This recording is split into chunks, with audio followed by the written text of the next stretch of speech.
Hello and welcome to another episode of Europhoria, a podcast about the great, glam and garish from Eurovision past. My name is Roland Bodnam, and as ever, I am joined by the indispensable Isobel Chillman. I like that. Yeah, that was an alright one. Didn't begin with D, but it had a D in the sort of beginning area. De, as long as there's de somewhere. Yeah. How are you doing, Isobel? Absolutely fabulous. Brilliant. That's a TV show. That is. Yeah. Welcome, listeners. If you have not listened to this podcast before, where have you been? Have you been?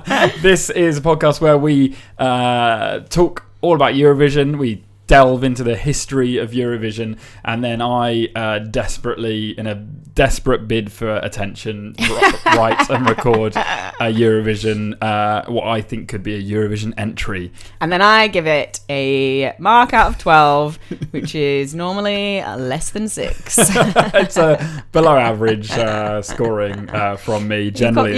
You've done some bangers, though. Yeah, I've done, there's a couple of diamonds in the rough, let's call them. Anyway, before we get underway with some Eurovision news, Isobel, would you like a lovely glass of Sangiovese from the country of Bulgaria? Bulgaria? We haven't had a Bulgarian wine. Never had a Bulgarian wine. Where'd you get that little gem from? This is seriously the best shop for doing this idea on the podcast is right round the corner of you that has like wine from all over the place. Is it the one opposite Tesco?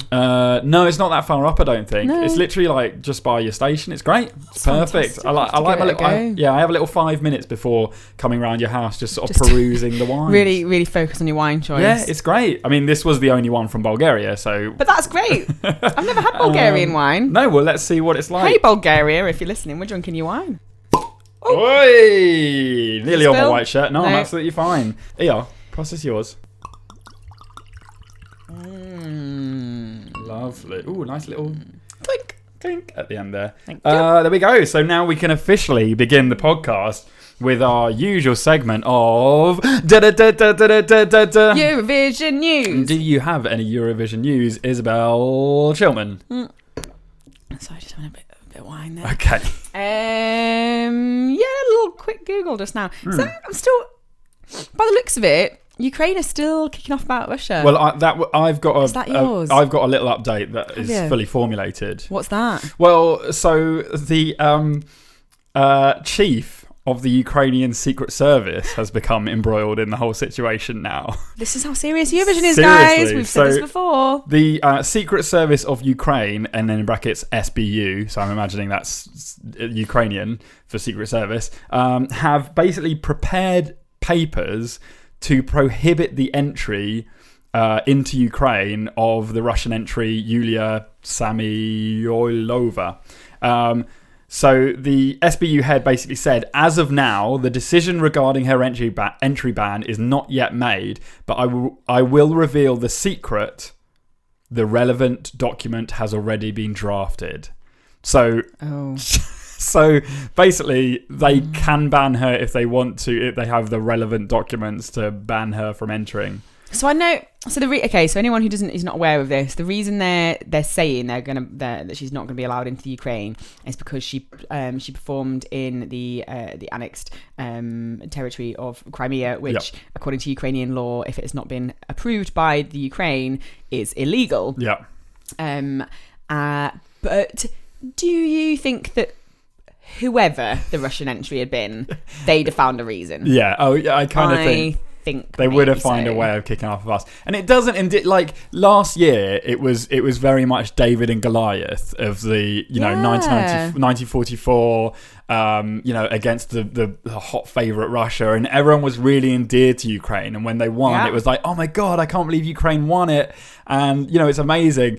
It's less and less sort of endearing now that they're like getting Secret Service involved and basically finding any way possible to stop this woman who is in a wheelchair from entering the country. She's not going to break into the national vaults or something. Exactly. Come on, guys. Let's just... So it's a short news week because we had the last few weeks has been crazy with all of the Melody Festivalen news. But it's also a short news week, Isobel, because moving on to some any other business, we have quite a lot of mail. Oh my god, this is so good. If it was physical, I'd be walking in here with a big sack over my shoulder and plop it down on the floor and it just go through. Plop down my sack. But it's not. It's a digital sack, so it's fine. It is my iPhone. So we got some that we're just going to run through very quickly.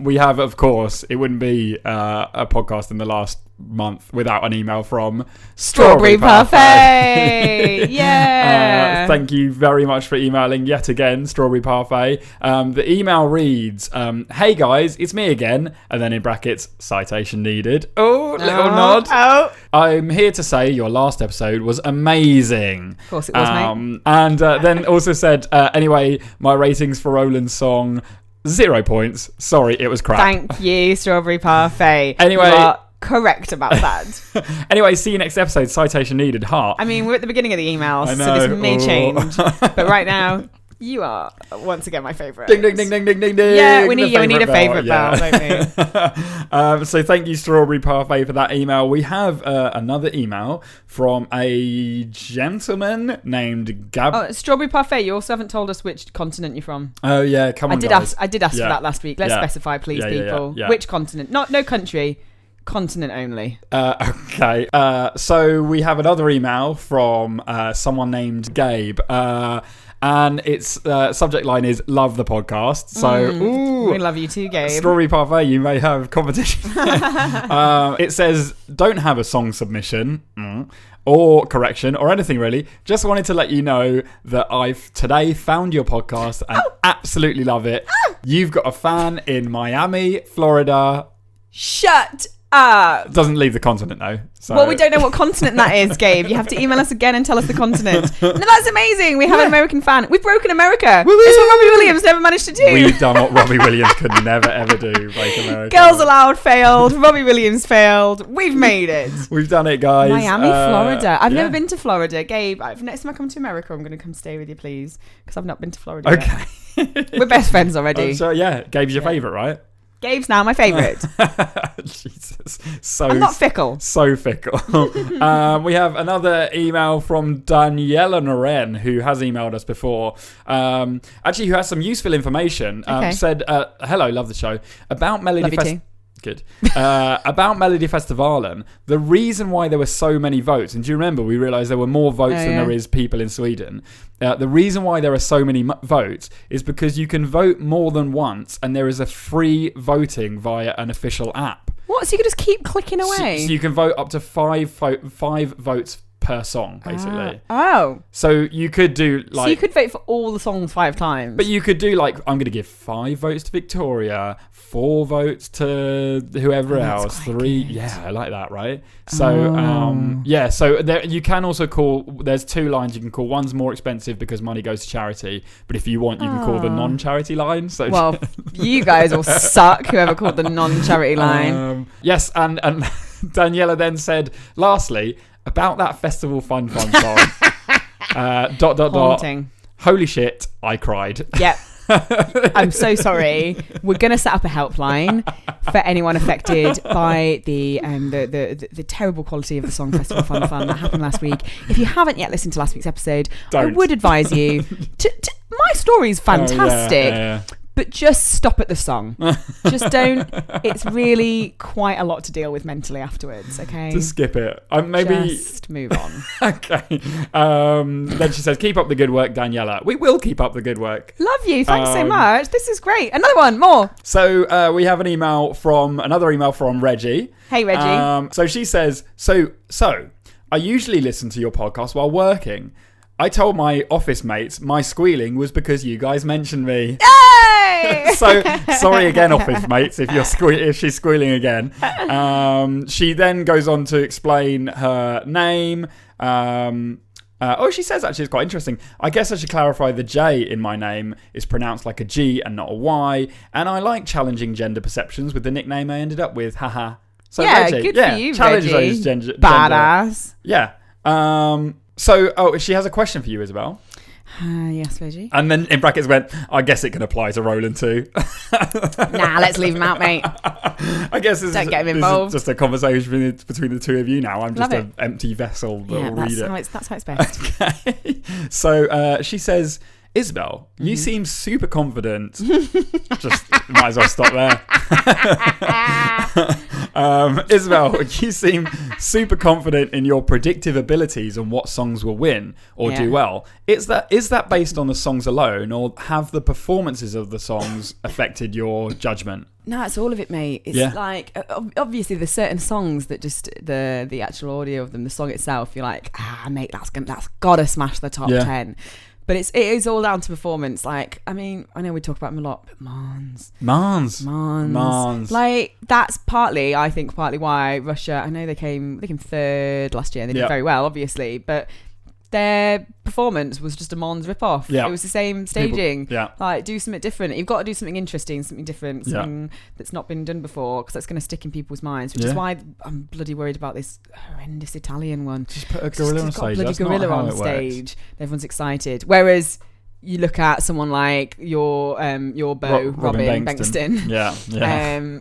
Roland's sweetheart. He's got a nice little trick up his sleeve. Wonderful staging there. That's something a bit interesting. That's something different going on. It's not just someone stood on stage singing a track, which can work very well though at the same time. So again, looking at Portugal and their entry, it is just going to be that lovely lad stood on stage singing, I'd imagine, because that's what he does. But he is holding that song in the palm of his little tiny beautiful hand. So that's fine, that works. But you have to take all of it into account for sure. Okay, well that's why she's so confident with the song decisions.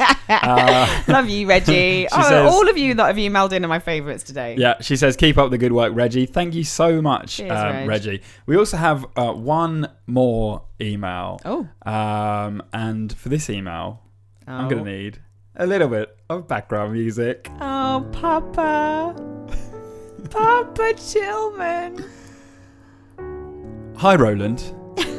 Bet you thought I'd given up emailing you. I haven't got any witty insights into Eurovision for you. Sorry. I've been spending a lot of time recently researching the family history. Let me assure you that Isobel comes from a fairly weird family. Oh, Gordon Bennett. Has she ever told you that her grandfather was supposed to be on the Lusitania when it sank in 1915? She hasn't. It's true. It's a true fact. I'm sure I will have lots of other stories to tell about her ancestors when I see you in April. Why don't you have drinks from around the Eurovision zone? We do. I mean, I think he's missed that bit of the podcast. Dad, listen better, for God's sake. He says, when I come in April, I expect to be given some Serbian slivovitz. But God, that's his favourite. Yeah, we will have to get that. But it has to be Serbian. Nothing else will do. Isobel will explain. See you soon, David. And then in brackets, still Isobel's dad. And then he sent AKA the Reverend, mate. Use your proper title. And then he sent me a follow-up email with a link to where I can buy slivovitz from. He's not asking for much. No, he loves that stuff. I think that might be his favourite booze. It knocks the back of your head out. Oh, does it? Oh, God. It's really good, though. Oh, that's going to be a messy podcast if we have slivovitz, isn't it? But I mean, we're going to... we should do that, though. Good idea, Dad. Yeah. Love you. Get some slivovitz in. There you go. That's your sort of bi-monthly communication with your father there. Yeah, not spoken to him again recently, so that's good. No, that's true about my granddad. On the Lusitania. Yeah, coming back from America. Is that the sister ship of the Titanic that sank? Yeah, it's the one that got bombed. My one of my maybe my mum's grandma was dating the captain of that ship. And he went down with the ship. Oh my God. She survived. She didn't go with him. Good for her. Good for her. Let him go. Lady. Yeah. No, my granddad, I think my granddad was ill. He was only obviously a tiny baby, but he was poorly, so they couldn't get on the boat. Oh my God. And that was meant to be them coming back to England. Fucking hell. You wouldn't be here. Wouldn't be here. Yeah, crazy, yeah. Amazing. Well, on that note, Isobel, I feel like it's been a... what fun! This is great. Yeah. I love the emails. So you are all wonderful. Yeah. And anyone else who wants to contact us, and the same people. The same people you have our email address because you've emailed us already. But anyone new, you can email us. EurophoriaPodcast@gmail.com. Yeah. Please do get in touch. We love reading them. I get so excited when Roland tells me that there's emails coming through because I don't look at them purely so that he can tell me on the podcast and I get excited, not because I'm lazy. No, Let's just make that she does clear. other things. I don't really, do I? Let's be honest. She does stuff. I am the weaker She part of tweets this out pairing. pictures of Jedward. I play my That's quite part. important. Okay, but you can also and send us a song. So we'll get around to the song at the end of the podcast, but we are still waiting for that elusive first. It's going to be amazing when it happens. It's going to be fantastic, and whoever it is, I told 12. you. It's going to be my favourite. You're going to be my favourite. That's like a permanent favourite as well. Perma-fave. Yeah, that perma-fave. That earns a spot on the sort of Europhoria Wall of Fame, right? Let's have a Wall of Fame. Yeah, we should. Okay. In fact, well, now this is happening. You send in a song. We will create a Wall of Fame in my kitchen. Yes. That bit behind you, Roland. Yes. That's going to be the Wall of Fame. Yes. And I will print off and frame a picture of you. That's kind of weird. Nope, it's happening, and you're going to go on my Wall of Fame. Okay, fine. That's fine. Okay, well, if that hasn't scared you off, then do email us in a song. You can also, as Isabel said, we do have Twitter, and you can tweet at us at Europhoria Cast. And we're also on Instagram, which is Europhoria Podcast. Right now, that's all done and dusted. Shall we move on, Isabel, to the story time? Yes, please. I'd like to hear a story. It is my turn to do a story this week. So, Isabel, I don't know if you were aware. I don't know how you wouldn't be if you took any step outdoors on Friday night. But last weekend was St. Patrick's Day. It was indeed. Happy St. Patrick's Day. I saw lots of drunk people wearing Guinness hats. Yeah, I saw that around. too. Yeah, it was the day when people all over the world celebrate the patron saint of Ireland. Mm-hmm. And in honour of that, I want to take us back to 1994. I want to take us back to the Fair Isles of Ireland, and I want to take us to the date of the 30th of April. Okay. So, on stage, hosts Cynthia Murchew and Jerry Ryan stood together, and after all of the acts had completed their Eurovision performance, in unison, they spoke the immortal words, "Ladies and gentlemen, river dance." Oh my God, you're going to do river dance! Shit! I'm so annoyed you got there before me. Oh, I thought it was appropriate to do it. It's about time. Yeah, it's really. about time we did river dance. Oh. So, before we go straight onto river dance, let me take you back and find out how we got to that point. Okay. So, if you remember, Isabel, Ireland actually hosted Eurovision in 1993 as well, which is when our friend Mohamed Fazlagic made his epic journey all the way from Sarajevo. Previous podcast episode, do check it out. Yeah, one of the fan favourites, I think. Oh, because it was beautiful. They also hosted it only a few years before that in 1988. Bloody keep on winning, I don't know, they? right? So, well, not recently. Not for a while. So after winning the second consecutive time and hosting for the third time in 6 years, the producers were basically after something really different, something to make that year's show stand out from all the others. This was where a woman named Moya Doherty came in. So Moya was a seasoned TV producer. Mm-hmm. She'd been involved in lots of big projects in the past, a sort of Ireland's version of Comic Relief and things like that. So big stuff. Moya was keen to produce something that was urban, edgy, innovative, and basically represent a modern Ireland. Urban. So from the sort of edgy pop video-esque visual postcards in between songs to the sort of urban skyline as the backdrop of the stage, Moya was clearly having an impact on the Eurovision night itself. Actually, another interesting thing that Moya introduced was, you know, when they do the points scoring and they have a little presenter in the box from each country. Yeah. She introduced that. Well done, love. Before that, it was just over audio. Now we get to see like our little, you know, who's doing it. Was it Nigella last year? Oh Jesus, was it? Yeah, I think it was. It was either last year or the year before. We had Nigella Lawson. That's an odd one. Get anyone on. There must be people better suited than that. Yeah, but that wasn't her biggest contribution to Eurovision history by a long, long way.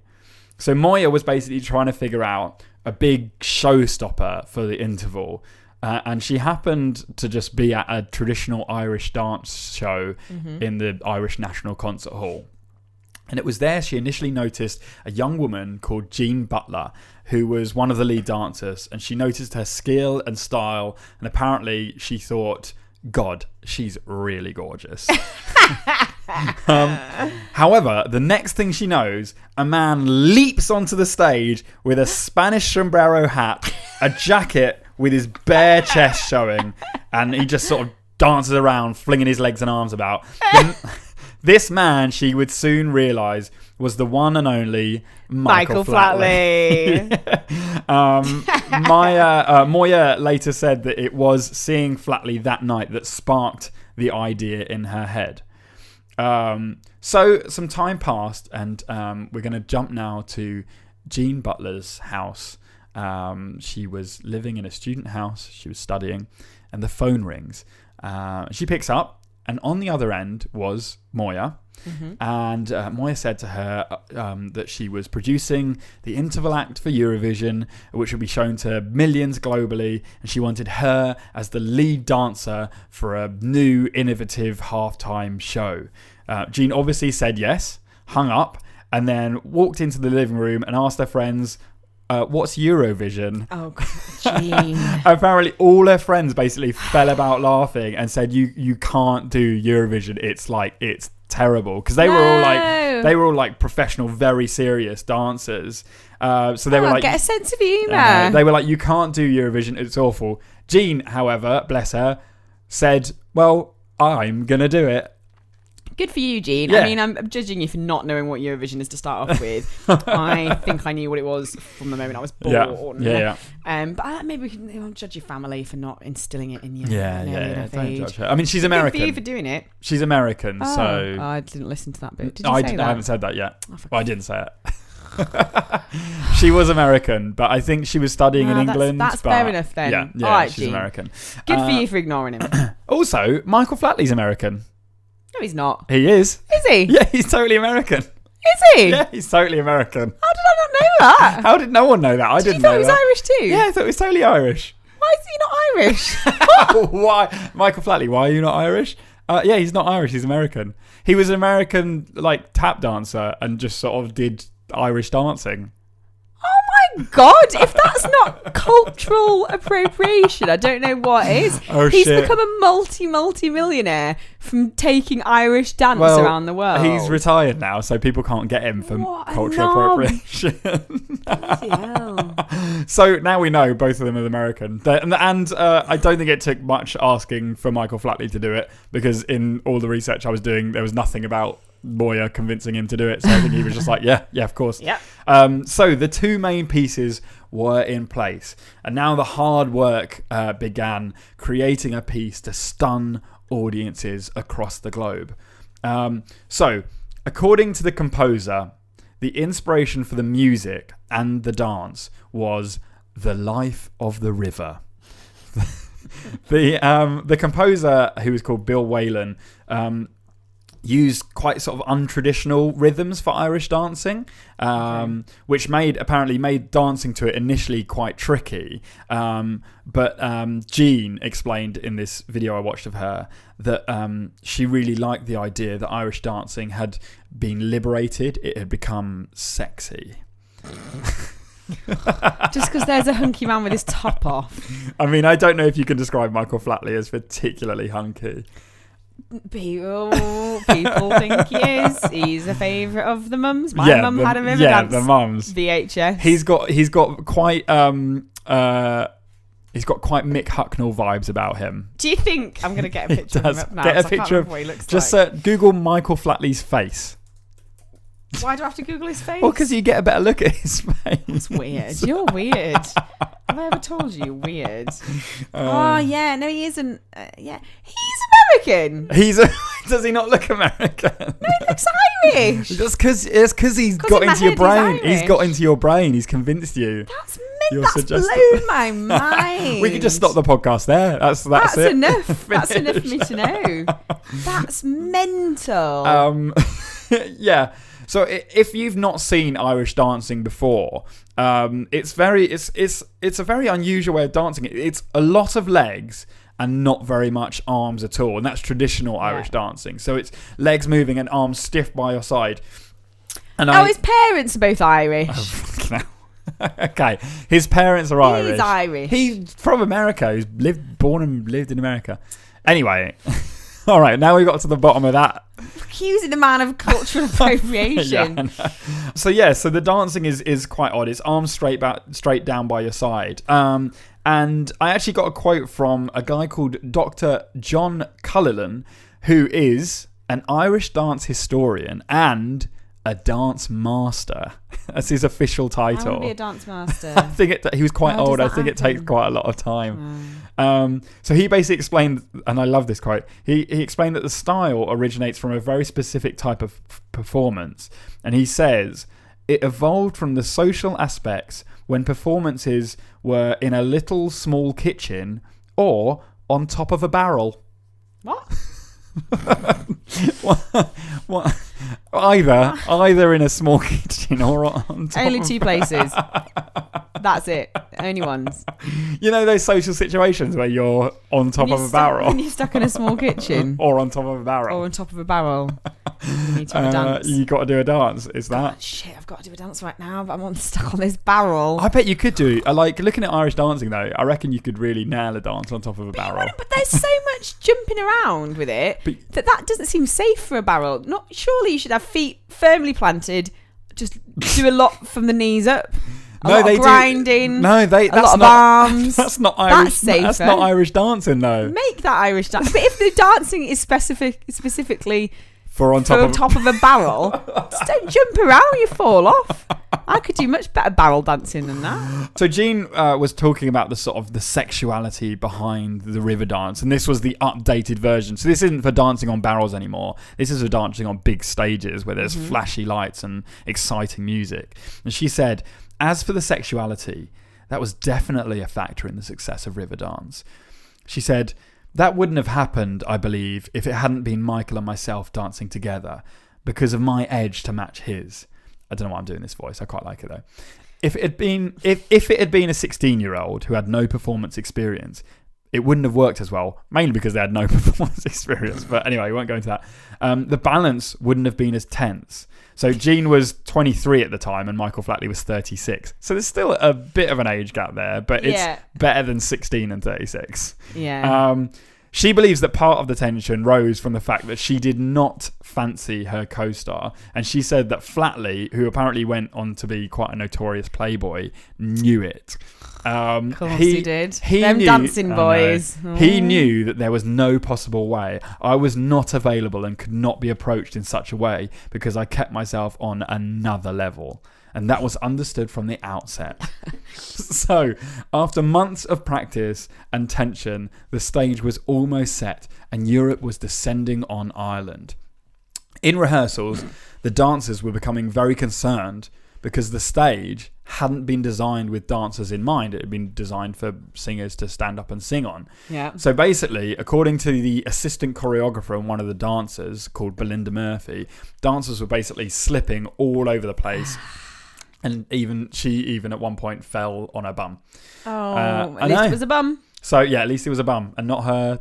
Like your shoulders or your head or something. Or face, yeah. Your face, yeah, your okay. knees. Bum's the soft squidgy. bit. Yeah, they're for falling on. So yes, so she fell over at one point. This was leading to quite a lot of panic amongst the dancers that the performance just would not be able to happen. And also, if you look at a video of the dance, they are basically just like kicking the shit out of the floor with metal shoes. So basically, like chunks of floor were just getting kicked out of the stage. And it's becoming a really big problem, not just for the dancers, but for the whole production as well. So this was an issue. However, a production assistant came to the rescue and basically came up with the idea of duct taping a small amount of duct tape to all of the shoes and cutting like rivets in the duct tape so that it would soften everyone's shoes and make them like stick better to the floor. So problem solved. And for the time being, that appeared to be doing the trick. This, however, was not the only hitch that happened in the run-up to the live performance. And now we are almost... Did Flatley keep taking his top off in public? I mean, that's part of the routine, I think. That's meant to happen. Bloody Flatley. Your top on, Flatley. Keep your bloody top on. So, Isobel, it's almost time for the big show. Now, for the performance, Jean was supposed to wear this, as she described it, sexy, off-the-shoulder kind of dress that wrapped around her body. It was like a sexy interpretation of the sort of traditional Irish dance outfit without all the sort of weird garb attached to it. Weird garb. Weird garb. Weird garb. Roland's words, not mine. I'm coming to Ireland on Thursday. Oh shit! Yeah, sorry. Weird. No, garb. like it's just like traditional garb. Like yeah, traditional garb's fine. Weird garb.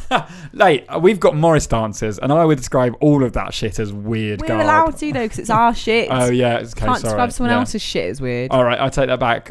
Unusual garb, traditional garb. Traditional garb. I said it once, I forgot. Morris dancers are more mental. Okay, Morris we'll just say that, and make that mental. clear. They are more mental. Yeah, so Jean was wearing this sexy dress. Basically, was where I was going with that. However, during rehearsal she didn't want to wear it because she didn't want to rip it or damage it or make it dirty or anything. So it was backstage. And the songs were going on, so it was live. Eurovision was happening. The songs were going on stage. And all the dancers were getting nervous. And Jean had just put the dress on and basically said, I'm going to step outside to a bigger space so that I can practice a couple of my leaps. And she was gone for about 20 minutes. And people started getting pretty worried about where she was. About 5 minutes before the start, or what was meant to be the start of the Riverdance halftime performance, Jean walked back into the room, walked up to the costume designer, and basically raised her arms, and the whole dress just fell to the floor. It was like way too big for her to be doing any sort of dancing in. So the costume designer basically ran about, collected some pins, some elastic, and basically put one pin in one side, one pin in another, tied the elastic, tied it tight in a bow, knotted it off, and basically prayed that would do the job and hold her together. So the last song of the night was performed, and the presenters, as I said at the start, said the infamous words, "Ladies and gentlemen, Riverdance." And now was the time for the performance. The first notes played, and this choir sing a very haunting melody, and on walks Jean in this black hooded robe. Now, you have to be aware that nothing like this has basically ever been seen at Eurovision as an interval act before. Normally it is like either a very straightforward song or a dance or like a funny skit, and usually very cheesy, very low budget. It was just basically like a filler so that people could vote, and then the judges could tell their votes and everything could get added up. This was artistic. It was stylish. It was like a music video. So Jean walks on, the robe is lifted off her, and she begins her dance, leaping and bounding across the stage. It's very beautiful and very elegant. And suddenly the drums kick in, and on flies Michael Flatley himself with his big puffy 90s shirt, his crazy poses, quite the contrast to Jean's poised dance. Now, Isobel, we're going to have a little look at it, actually. Go on, click play. Okay.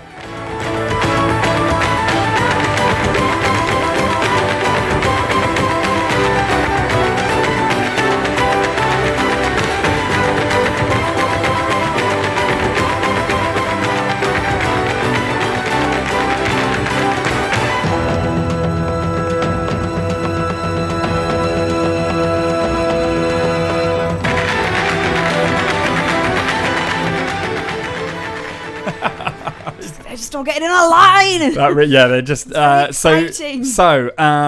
he really does go nuts with his feet, doesn't he? Like, he's bonkers. Do you remember that episode of Friends where Chandler says he's scared of Michael Flatley? No. It's when they're doing the they do like the quiz of all the friends. Ross holds the quiz. Oh yeah.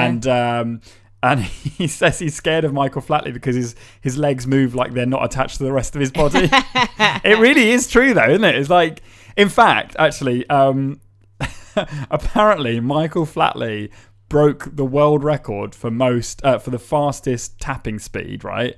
And this was in 1998, and he did it, and this is correct, 35 taps in a second. No. No, it's true. No, not possible. He broke his own record, so it was like 28. He's a liar. 4 years before, and then he broke his own record with and added another added another 7 to the record. How did you do that? I think you like start low, right? You start low, and then you just kick all the way up, and then kick all the way down again. What? What do you think? What? Just Google most taps per second. So the way you do it is that you perform a reverse paddle. Jesus Christ, that sounds... with each leg kick or paddle, it makes 4 taps. I've been trying to build up tension, and you've kind of stopped my flow of tension now. We've got plenty of time afterwards to look up videos of Michael Flatley dancing. But as we were saying, yes, Michael Flatley really comes onto the stage and absolutely kills it with poses and flares and whatnot. He goes for it. So then they come together, Gene and Michael, and then are joined by 24 other, I would describe as expert tap dancers, and they pull together. Right. They're not Flatley and Butler. But... Okay, I think I could do just as well. So they all move about on stage, and then they come together in one last full lineup tapping. Beautiful. And the tapping reaches a crescendo. The music swells, and they all hit their final beat. And then, after a moment's breath, the entire crowd in the audience leaps to their feet, and they cheer and applaud. And it was the greatest dance performance many of them will have seen in their entire lives. They had done it. It's good. It put the interval slot on the map. It put river dance on the map. And it put dance on the map as well, I suppose. So since then, Isobel, river dance has become a global phenomenon. Oh, yeah. So as of 2015, there's been 11,000 performances of river dance. Across 46 different countries. It's played to a cumulative global television audience of 3 billion people. And has, interestingly, between company members, has had over 60 marriages and 90 babies. It has also made Moya, Jean and Michael very rich people indeed. And that, Isobel, is the story of Riverdance. I love Riverdance. At the very least, that's the story of Riverdance at Eurovision. There's a whole bunch more stuff afterwards. There's a lot of controversy. My mum's legit had one on VHS. Yeah, I think that was like all mums did. Yeah, all mums used had. to play the flute sometimes as well. I'm obsessed. Just Google pictures of Michael Flatley, everyone. Yeah, do it now. You will not be disappointed by how hilarious they are. And on that note, let's swiftly move on, Isobel, to the next part of the podcast. It is my God. Wait. I've just realised. What does my hand say on it? It says Dad. Because it's my dad's birthday. Oh my God, I forgot that too. I saw that on Facebook and I was going to wish him a happy birthday. Happy birthday, Reverend. Happy birthday, Reverend. I'll drop me a message in a bit. I can't believe you wrote that on your hand. Because I realised I don't need to send him something. Well, good job you looked at your hand at one point in the podcast. Happy birthday, Reverend. Dad. Looking forward to seeing you soon. Yeah, thanks for listening. Carry on. So, Isobel, I've got a slight dilemma this week. Have you not done a song? No, I've definitely done a song.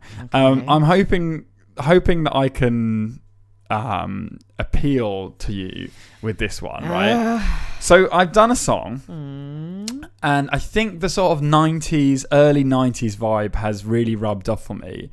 And probably earlier, what I've realised is that I think I've accidentally written a song from the 80s.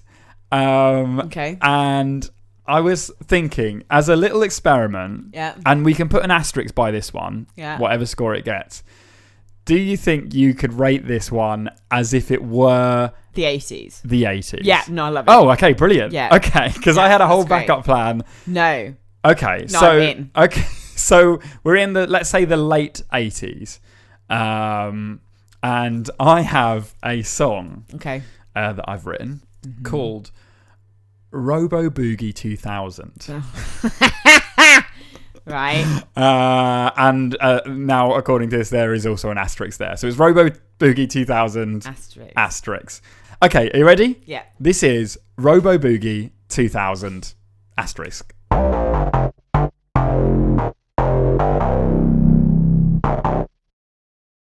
Oh, what's loving when there's not a heart left to beat?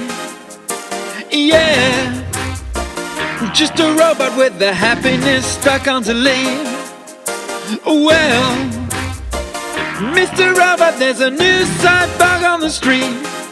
If you're feeling distressed and your life is a mess, don't feel your heart, just feel your beat and do the robot dance. Robo Boogie is the name of the game. You gotta load on up as you search my mainframe. You can phone on my hard drive or take out my brain, but the Robo Boogie fever will be here all the same. Do the Robo Boogie. I am a robot. Do the Robo Boogie. Won't you come and be a robot too?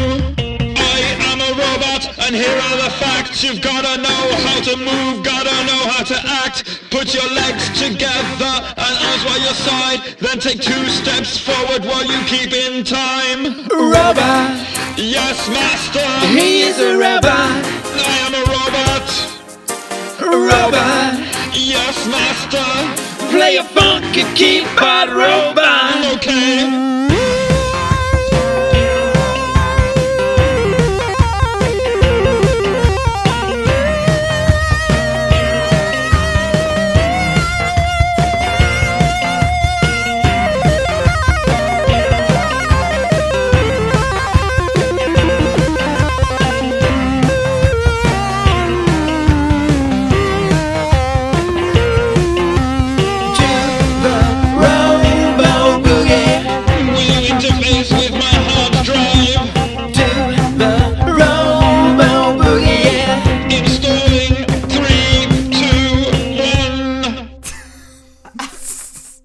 That was Robo Boogie 2000 asterisk. Wow, that was.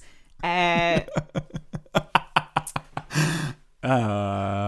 that you've made the follow-up song to Flight of Conchords. The humans are dead. Oh my god! Yeah, the humans are dead. Oh yeah, I totally. Oh, that's probably what. Yeah, Robo Boogie. I haven't ripped it. I totally like. I haven't listened to that song. No, I don't mean like you did it purposefully, intentionally. But you've taken some deep set. Shit, I have. Flight of the Conchords. I was very influenced by Flight of the Conchords in my youth. So weren't we all, mate? Weren't we all? Hippopotamus versus Rhinoceros. Shit, man. Classic. Don't let that detract you from your judgment of this excellent song. If you'd made it in the 80s, that's before Flight of the Conchords. Yeah, well so done, it's you fine. did it first. Yes, yeah, we're judging it from the 80s, They so I ripped got you there first.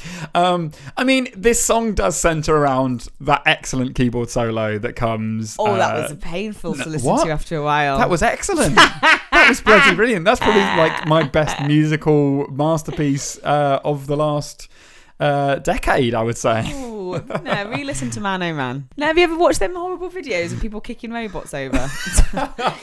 And you definitely know that's when they're gonna rise up and kill us. They're gonna see us watching those videos. And that little that Honda robot who falls up the stairs. Is it Honda? But they've made another robot recently that can walk on uneven surfaces. Oh yeah, he's well good. Itself really well. Although if it's on snow, he looks like he's really drunk. Oh, a little drunky robot. I think even you singing that at Eurovision in the late 80s, you'd be burnt as a witch. Like, why? Because it's too future gazy. Weird. It's too weird. It wasn't that weird. It had it was almost like 50s Grease Lightning music meets 80s keyboard music. Robo Boogie, let's have a boogie. Right, okay, I feel like you're going to forget the song if we wait too much longer, Isabel. So, Robo Boogie 2000, 3000s. The humans are dead. No, fuck off, it's not that song. The humans are dead. No, you've made me forget what it actually is. 00001000001. Stop it. This is terrible. I have to get my inspiration from somewhere, and it subconsciously came this week from a comedy duo who happen to be popular and well known. So, Isabel, I need a score from you from 0 to 12 for Robo Boogie 2000. That's my thinking noise. Yeah. I mean, and counted all the way up to 20 there, so it's going to be a high score. Sank. Fine, 5. Yeah, we're fine with that. It's what I expected. Sank. Yeah, it's not a classic. Nah. It's a little filler. It's not a 0. No. I'm happy with that. It's not last week. So No, got to give me okay, something. and it had, it's my first foray into little guitar solos. Keyboard solos or Guitar whatever. solos. Yeah, that's definitely a guitar solo. Lasers coming out the top. Speaking of guitars, as a little final thing, make sure to check out Iceland's national final, because there is a band in there that do an amazing guitar solo. Oh. They didn't make it through. Oh. They wear amazing woolly jumpers. Oh. And someone does a guitar solo. Woolly jumpers and a guitar. Fucking seriously, check it out. The Icelandics. I don't know the name of it. You're beautiful people. I You don't really know. are. I don't know where you find it, but just find it. It's amazing. Okay. On that note, Isobel, I think it's time to end the podcast. As we said at the start, please do get in contact with us. Tell me what you thought of the song. If you liked it, if you think it was original and not ripped off, that's fine too. Everyone agrees with me though, mate. Have you not realised this? Fucking hell, they All do. the emails agree with me because I'm always right Because you're always confident about Eurovision. about Eurovision. So you can email us at europhoriapodcast@gmail.com. Just send us a tweet as well if you're not feeling up to writing out a whole email. It's slightly easier to do. Then you can find us at EurophoriaCast. We're also on Instagram, which is Europhoria Podcast, and also little favour from me to you for any of the favourites or the as yet not named Soon to be favourites. Can you please rate, review, and subscribe to us if you're on iTunes? That'd be fantastic, please, mates. It helps. It really helps us with the audience and gets us out there and gets us higher in rankings and gets people. We don't make any money from this. We're not asking for that. No, we're not asking for money. We just do We this. just want fame. We just want fame and glory. Damn it! But it just means that we get listened to by more people. So if you just give us a little 5-star, little review, tell everyone how sexy I am. Right. Okay. Right. You don't need to mention Roland. But I'm great. Just say that. Right. Well, on that note then, I suppose it's time to wrap up the podcast. Thank you so much for listening. We love doing this show and we love that you love. We love you. We love each other. You're our favourites. Yeah. You're all my favourites. Not picky enough. I ain't so That's fickle. your problem. Not picky enough, mate. Fickle. No, I'm just correct. So, Isobel, let's finish this the same way we end every episode with our usual catchphrase. Isobel, what can you do on top of a barrel? Wouldn't you want to know? Whoa! On that note, ladies and gentlemen, thank you so much for listening and goodbye!